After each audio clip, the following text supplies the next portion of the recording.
Hey guys, did you know that healthy leaders are always actively looking for people to replace them? You heard me right. So it stands to reason then that as healthy worship leaders, we should ensure we are looking for and actively training prospective worship leaders to replace us. On this week's 3 in 3, we'll take a look at training others to lead. First up, prepare them to lead. The first thing we should do is to gauge the person's interest in leading worship by asking clear questions. Are they interested in leading? Once they answer in the affirmative, systematically walk them through the best practices. Don't assume that they know, even if they have been leading with the team for a while. Prepare the worship leader, bearing in mind that everyone has their own learning curve. So in addition to sharing information, suggest resources and tools that the person can use to put them in the best position to lead. Let's prepare our prospective worship leaders. Next up, be practical. Allow them to lead. It's great to have information, but the person should also get the opportunity to lead. Don't hug the microphone.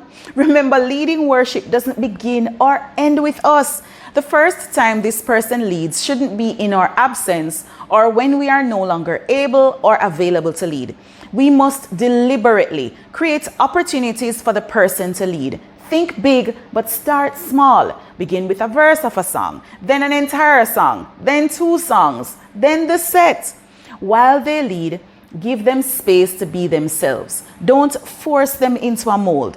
Allow them to lead in a way that plays to their strengths, not yours. Be practical. And finally, praise them. That means affirm and hold them accountable. Let's ensure we evaluate and affirm the prospective worship leader, give them honest feedback, and show them areas for potential growth, as well as blind spots and pitfalls they should avoid. Warn against focusing solely on skill and talent, and encourage them to mature in character. Remind them that worship isn't about showing off vocal or musical skill. It's always about pointing people to God. Motivate them to keep going and be their biggest cheerleader. Allow the prospective worship leader to ask questions and answer those questions honestly.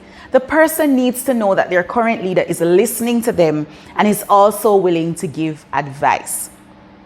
So this week we looked at 3 things to bear in mind when training others to lead. Be practical, prepare them, and praise them. I hope these 3 tips have helped. See you next time.